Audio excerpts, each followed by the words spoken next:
यही सवाल मैंने भाजपा की महिला मोर्चा की अध्यक्ष रह चुकी पूर्णिमा शर्मा से मैंने सवाल किया, तो उन्होंने कहा ये इक्की दुक्की घटना है, इसे हम जल्द खत्म कर देंगे ना। टारगेट किलिंग इक्का दुक्का जो अपनी एग्जिस्टेंस मिलिटेंट्स हमें समय दर समय हमें दिखाते हैं, ये उनकी कायराना हरकत पाकिस्तान की है। इसी इक्का दुक्का किसी का मर जाना, किसी के परिवार का एक सदस्य खो जाना उनके लिए इक्का दुक्का घटना है। निंदा करती हूँ मैं ऐसे बयान की। और में तो एक परिवार ही खत्म हो गया बिल्कुल, और किसी का मर जाना इनके लिए शायद वो एक सदस्य होगा, लेकिन एक परिवार के लिए जिसका वो सदस्य जाता है उसके लिए वो दुनिया होती है, उसके लिए वो पूरा जहान होता है। 3 बच्चे थे। बच्ची देखी कैसे देख रही थी कि मेरा पिता वापस आएगा। तो आप लोगों के लिए ये बस छोटी सी घटना है। ये वही भारतीय जनता पार्टी है जो चूड़ियां भेजा करती थी मनमोहन सिंह को हर बात पे। ये वही भारतीय जनता पार्टी है जो रोज सड़कों पे आलू प्याज लेके आया करती थी। रविंद्र रैना जी का आज वो हाथ बन के रह गया है कि ना घर के रहे ना घाट के, कि जब उन्होंने कहा कि ये टैक्स नहीं लगने दूंगा, और ये तो एलजी साहब ने भी कहा था। 15 दिन पहले वो मेयर साहब के पास जाते हैं उनके इनविटेशन पे जो बीजेपी के हैं, और ये भी जाते हैं और वहाँ से एक मैसेज स्प्रेड करते हैं लोगों को कि भाई ये टैक्स मैं नहीं लगने दूंगा। 15 दिन बाद नोटिस आ जाता है। तो उनका तो हाल वो हो गया, ना घर के रहे हम ना घाट। तो रविंद्र रैना जी को आपने कल देखा, भाई हैं हमारे, कोई दुश्मनी नहीं है हमारी उनसे, किस तरह से रोने वाले हो गए थे। कहते मैं नहीं लाया भैया, ये ना बीजेपी ने लाया। तो लाया कौन है? केंद्र में आपकी सरकार है, आज यहाँ आपके एलजी हैं। ये लगाने का हक आपको नहीं है। आपको ये कहना चाहिए था कि बिल्कुल अनडेमोक्रेटिक वे से ये लगाया गया है। आपको कहना चाहिए था कि जब तक यहाँ चुनी हुई सरकार नहीं आती, देखो कोई ऐसी स्टेट नहीं होगी जहाँ 4-4, 5-5 साल तक एलजी का प्रशासन चले। कोई ऐसी यूटी नहीं होगी जहाँ एलजी अपने 4 साल तक बना रहे, जहाँ सरकार चुनी हुई ना आए। हम एक डेमोक्रेसी में रहते हैं और वर्ल्ड्स लार्जेस्ट डेमोक्रेसी है। बहुत शर्म की बात है कि भारतीय जनता पार्टी अपनी ज़मीन खिसियानी बिल्ली खंबा नोचे। अब रहा कुछ नहीं। मेयर साहब के मुंह में क्या रह गया जब उन्होंने कहा mayor is the first citizen of the Jammu, और इतनी प्राइम पोजीशन पे हैं, पूरी आदरणीय पोस्ट मानी जाती है, बहुत प्रतिष्ठित पद है। वो कहते हैं ये लगेगा नहीं, और लगाने का हक भी कॉरपोरेशन को है। कल साउथ कश्मीर के पुलवामा में आतंकी घटना में एक बार फिर से माइनॉरिटी की वहां पर हत्या कर दी गई। और आपको बता दूं कि इस साल की ये पहली टारगेट किलिंग है। और आज भाजपा ने जो है वो पाकिस्तान का पुतला जलाकर पाकिस्तान के खिलाफ नारेबाजी की है। और ये वही भाजपा है जिसने 370 टूटने के बाद ये कहा था कि कश्मीर में आतंकवाद का पूरी तरह से सफाया हो चुका है। अगर आतंकवादियों को सफाया हो चुका है तो जो टारगेट किलिंग कश्मीर में लगातार हो रही है ये कर कौन रहा है? इस पर बातचीत करने के लिए मेरे साथ आम आदमी पार्टी की वरिष्ठ नेता निमृता शर्मा जी हैं। मैम, कल भी एक टारगेट किलिंग की गई, संजय पंडित की निर्मम हत्या कर दी गई, और आज भाजपा प्रदर्शन कर रही है। ये प्रदर्शन किसके खिलाफ है? ये प्रदर्शन अपनी पार्टी के खिलाफ कर रहे हैं, क्योंकि बेचारे आप बिल्कुल कमज़ोर हो गए हैं। परिस्थिति उनकी ऐसी है कि मुँह दिखाने लायक रहे नहीं किसी को। देखिए, जब आज जो दौर आया है, जिस तरह से टारगेट किलिंग का सिलसिला दिन ब दिन बढ़ता जा रहा है, और जिस तरह से बिल्कुल निर्मम हत्या कर दी जाती है एक कश्मीरी पंडित किसी की भी, और कल जिस तरह से संजय शर्मा जी की वहाँ हत्या की गई पुलवामा के अंदर, टारगेट किलिंग का सिलसिला रुक नहीं रहा। मोदी जी कहते हैं बिल्कुल वहाँ पे सुख और शांति है, अमित शाह जी कहते हैं माहौल बिल्कुल अब ठीक हो चुका है, टेररिज्म का खात्मा हो चुका है। तो हम यही जानना चाहते हैं, आपके सवाल भी वही था कि ये हत्याएं फिर कर कौन रहा है? कौन जिम्मेवारी लेगा इन हत्याओं की? क्योंकि जब कश्मीरी पंडित जी जो समाज था वो सब मांग कर रहा था कि हम अभी कश्मीर नहीं जा सकते, वहाँ के हालात बिल्कुल नासाज हैं हमारे लिए, हमारी जान माल की रक्षा नहीं हो पाएगी आपसे।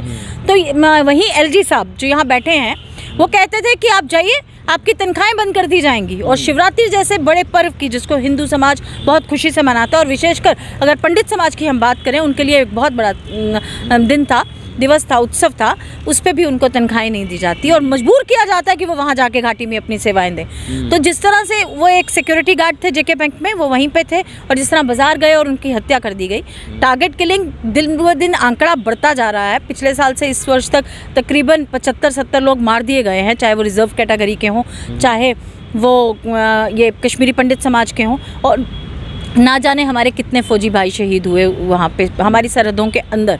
सरहदों के पहले तो सरहदों पे शहीद हुआ करते थे, सरहदों के अंदर जिस तरह से आज फौजी शहीद हो रहा है, कितना दुखद है। तो टूटने की बात की बात कर रहे हैं। मैं आपसे बताना चाहती हूँ कि 5 अगस्त 2019 में भाजपा ने और केंद्र में बैठी सरकार ने जब 370 को तोड़ा, तो कहा गया कि एक बहुत बड़ा रोड़ा है 370, वही टेररिज्म को बढ़ावा देती है, वही यहाँ पे डेवलपमेंट नहीं होने देती।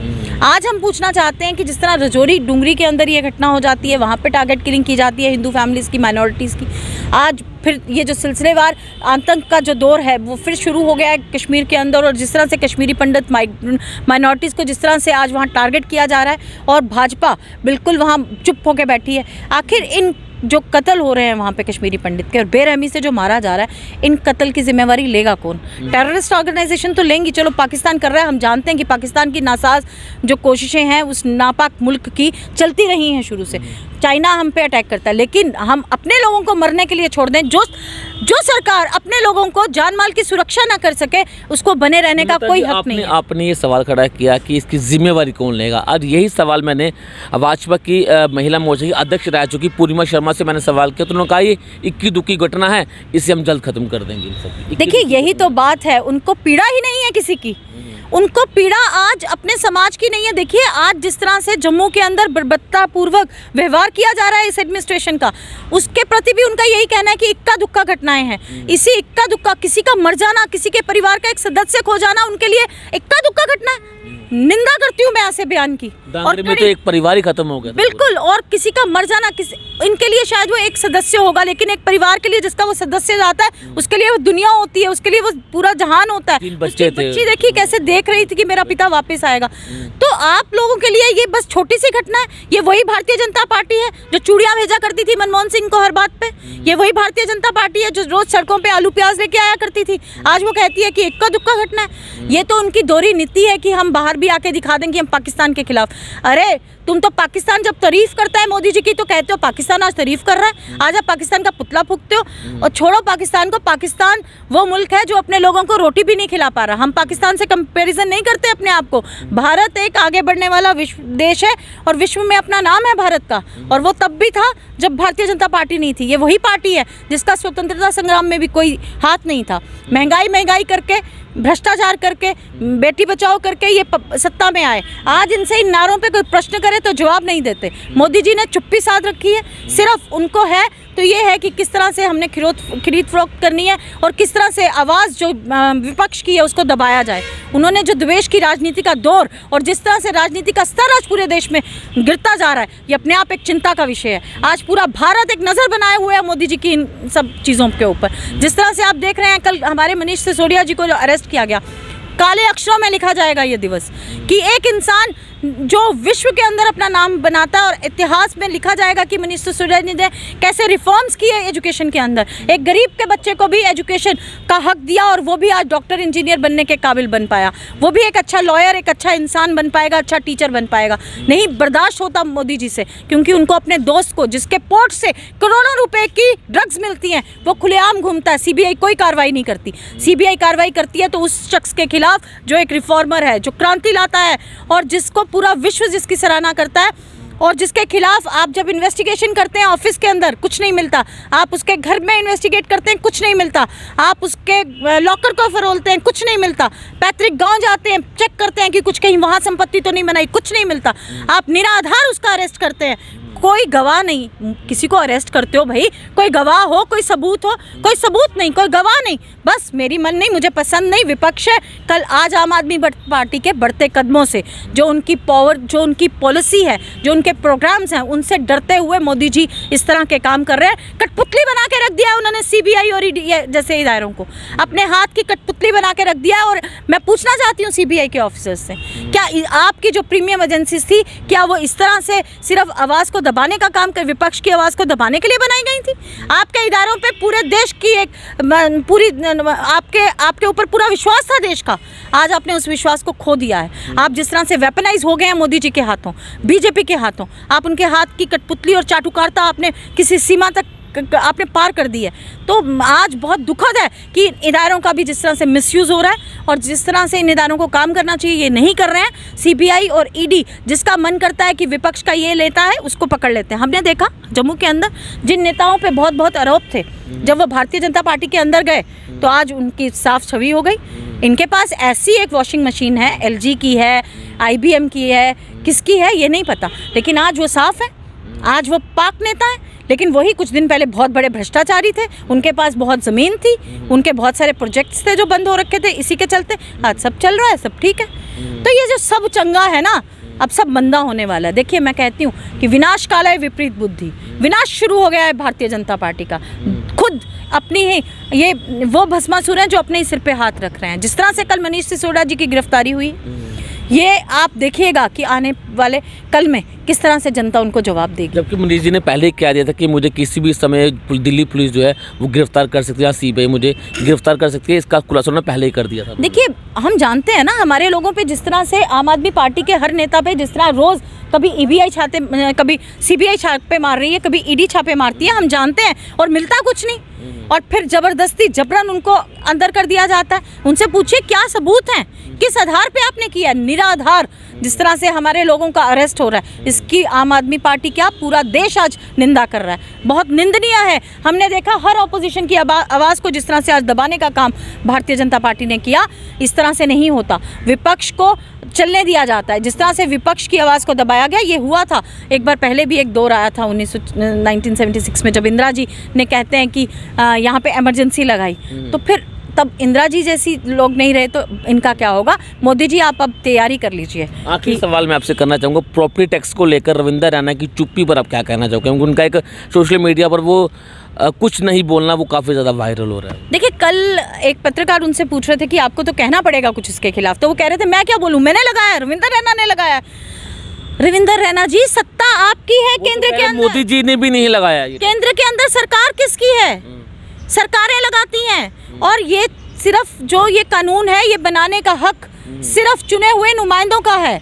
आज एलजी, आप सब जानते हैं कि एलजी होम मिनिस्टर द्वारा भेजा गया है। होम मिनिस्टर ने यहाँ पे एलजी साहब को भेजा है। Home minister Bharatiya Janata party के हैं, केंद्र में भारतीय जनता पार्टी की सत्ता है। हम कहते हैं अगर आपने नहीं लगाया, वापसी करिए इन एलजी की, जो यहाँ जिनके नाक के नीचे भ्रष्टाचार पनप रहा है, जिनके नाक के नीचे इस तरह से बर्बरतापूर्वक कार्य हो रहे हैं। हमारे लोगों को रोज सताया जा रहा है, चाहे टैक्सों की मार से, चाहे बेरोजगारी की मार से, मेरे युवा आज किस तरह से, और जिस तरह से ये प्रॉपर्टी टैक्स लगाया गया है ना, मैं आपको ये बताना चाहती हूँ कि ये टैक्स लगाने का कोई अधिकार नहीं है एलजी साहब के पास। एलजी साहब जिस तरह से असंवैधानिक तरीके से 4 साल से यहाँ कुर्सी पे बने हुए हैं, उसका भी अधिकार नहीं है। 2020 में तो उन्होंने कहा था कि जम्मू कश्मीर एक ऐसी यूटी जहाँ पर हम टैक्स नहीं लगाएंगे। देखिए, अपने बयान से पलटी मारते हैं तो भक्त मोदी जी के ना। मोदी जी भी कहते थे कि मैं देश को नहीं बिकने दूंगा। आज मैं कहती हूँ कि वही मोदी जी जो मित्रों को बार बार कहते थे, मित्रों मैं देश नहीं बिकने दूंगा, आने के बाद हर चीज़ बेच दी और हर चीज़ पे टैक्स लगाया। इवन बच्चे के दूध पे टैक्स लगाया, दही पे टैक्स लगाया, पेंसिल पे टैक्स लगाया, रबड़ पे टैक्स लगाया। ये जो सरकार है ना, इसको आने वाले, और देखिए ये वो हिटलर हैं जो राष्ट्रीयता का चोला पहन के निकले हैं, जो बताते हैं कि हम सबसे बड़े देशभक्त हैं, और देशभक्ति के आधार पे वो सब जनता को गुमराह कर रहे हैं और शोषण किया जा रहा है। जब जनता उठेगी तो वो इस हिटलर का भी खात्मा करेगी, जिस तरह से वैसे हुआ। देखिए, इनकी आज सत्ता पलटने का समय आ गया है, सत्ता पलट का समय आ गया, और इनकी जो नीतियाँ हैं उसकी आज जो आलोचना है खाली आम आदमी पार्टी नहीं करती, एक आम इंसान करता है। क्योंकि आज जिस तरह से लोगों को प्रताड़ित किया जा रहा है इन नीतियों द्वारा, जम्मू कश्मीर को इन पर्टिकुलर, आप कहते थे यहाँ डेवलपमेंट नहीं हुई, आप कहते थे यहाँ इंडस्ट्रीज आने में बाधा है। 370 टूटने के बाद यहाँ आज कितनी इंडस्ट्रीज आई हैं, इसका डाटा उनको ब्लैक एंड वाइट में देना चाहिए, कोई नहीं आई। जो लगी थी वो भी पैकअप करके वापस गई, क्योंकि इन्होंने उनको ऐसी सहूलतें फराहम नहीं करवाई। आपने लोगों को पीने का पानी तक नहीं दे पाते हो आप, और आप टैक्स लगाते हो। किस चीज़ का टैक्स देगी जनता आपको? क्या आप ऐसी सुविधाएं दे रहे हो जनता को? आज भी अर्बन पुअर जो हमारे नरवाल जैसे एरिया में, नई बस्ती जैसे एरिया में, आज भी हमारे बठिंडी जैसे एरिया में, हमारे और भी बहुत सारे शहर के इलाके हैं जहाँ रहते हैं, उनके लिए क्या प्रावधान रखा है? आप कहते हैं 1000 स्क्वायर फीट एरिया, मैं कहती हूँ यहाँ तो 1000 स्क्वायर फीट में कई बड़े अच्छे सुखी वो भी रहते हैं, और आपने 1000 स्क्वायर फीट एरिया को 1200 स्क्वायर फीट एरिया का आपने मिनिमम क्राइटेरिया रखा है ईडब्ल्यूएस का। तो आप इसका मतलब ईडब्ल्यूएस से भी ये टैक्स लेने जा रहे हैं, तो शर्म की बात है। जो आईफोन तो नहीं आपके पास? नहीं, मेरे पास आईफोन नहीं है। क्या पैसे नहीं है या आपको पसंद नहीं आईफोन? नहीं, मेरे पास अगर आईफोन है विमल जी तो मेरी अपनी मेहनत की कमाई का होगा ना। अभी तक नम्रता तो सत्ता में नहीं आई है, तो मेरी अपनी मेहनत की कमाई का होगा। आईफोन तो आपको वो कचरा बीनने वाले के पास भी मिलेगा। शर्म आनी चाहिए। आईफोन खरीदते हैं तो टैक्स देने के बाद ही आता है ना हमारे पास आईफोन तो। बिल्कुल, उसका जीएसटी आप पे करते हो तब आपके पास आईफोन आता है। और आप देखिए, रेडी फड़ी वाला भी ना आज फ़ोन रखता है और डाटा यूज़ करता है। वो डाटा इसलिए यूज़ करता है क्योंकि उसको पेमेंट करनी है। आज जो आपने वो गूगल पे के जगह जगह देखे हैं, जी पे, पेटीएम, मोदी जी ने कहा कि हम पूरा जो वर्ल्ड है वो आज ऑनलाइन हो चुका है, हमें अपने समाज को भी उस तरह से चलाना है। तो जब जम्मू के लोगों ने भी उसी तरह से सोचा कि अब हमें सब व्यापार जो है वो बैंक के थ्रू करना पड़ेगा, तो डिजिटल इंडिया तो आप ही ने बनाया। आज डिजिटल इंडिया बनाने के बाद आप कहते हैं कि इसका भी आप खमियाजा भुगतो। आपने उस रेडी फड़ी वाले के हाथ में भी फ़ोन दिया, आज आप कहते हैं उनके पास फ़ोन है, वो डाटा यूज़ करते हैं। अब तो चुटकी लेते हैं हमारे लोगों का, मजाक लेते हैं। शर्म आनी चाहिए एलजी साहब।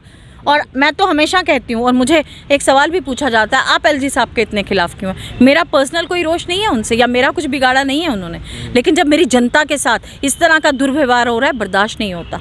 एक नेता का कर्तव्य है कि वो आवाज़ उठाए, और मैं हमेशा से आवाज़ उठाती रही हूँ, और मैं आवाज़ उठाती रहूँगी। और मेरा ये आपके माध्यम से ये केंद्र को भी कहना है कि इन एलजी की वापसी होनी चाहिए, इस यूपी के बाबू को वापस लेके जाएं। और इस यूपी के बाबू को भी मैं कहना चाहती हूँ कि अब लोकसभा के चुनाव आने वाले हैं, जाके अपनी कॉन्स्टिट्यूंसी को डेवलप कीजिए और बनाइए, या राज्यसभा में जाना चाहते हैं, जो भी करना चाहते हैं, यहाँ आपका अब और खेल चलने वाला नहीं है। चलिए बहुत से बातचीत करने के लिए। तो कश्मीर की अगर मैं बात करूं तो कश्मीर में एक बार फिर से टारगेट किलिंग का सिलसिला शुरू हो चुका है। और कल जिस तरह से पुलवामा में एक मिनॉरिटी व्यक्ति की हत्या वहां पर की गई, जिसके बाद भाजपा ने विरोध प्रदर्शन भी किया। और विरोध प्रदर्शन किसके खिलाफ था ये भी मैंने उनसे पूछा। उनका कहना है कि पाकिस्तान के खिलाफ हमने प्रदर्शन किया है। और कब तक हम पाकिस्तान को कोसते रहेंगे, जबकि हमारे देश में कुछ लोग ऐसे हैं जो खाते हिंदुस्तान की हैं लेकिन गुणगान पाकिस्तान का गाते हैं। ऐसे लोगों का खात्मा करना बहुत ज़्यादा ज़रूरी है। इस पूरे मामले को लेकर आपकी अपनी क्या राय है, कमेंट बॉक्स में ज़रूर रखें। बन रहे पब्लिश के साथ। धन्यवाद।